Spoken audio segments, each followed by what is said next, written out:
Duplicate দেবো না, দেখে তো উঠেছি। আর আমি আমার ব্যবসা করি, আমি আমার কোয়ালিটিতে আমার দোকান উঠেছি। কোয়ালিটি তো দিতেই হবে, কোয়ালিটি মেনটেন করতে পারলে না, আপনার যে ওই মার্কেটটা করেছেন না, আপনার নামে কিন্তু মার্কেটটা চলছে এখন, এটা মাথায় রাখবেন। আপনার নামে মার্কেটটা চলছে, আর মার্কেটটা আমি বজায় রাখবো। আমার মার্কেট বজায় থাকলে আপনার মার্কেটও বজায় থাকবে। দেখতে হবে না, এই মাছ না, অর্ডারই মাছ এগুলো, আমি তোমার দিলাম, তাও তুমি চাই দেখি, ঠিক আছে তাহলে। এইটা না কেটে দিলে কি আর বলো তো,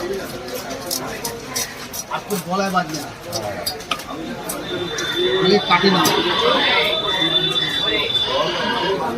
মাথা হালকা লাগে।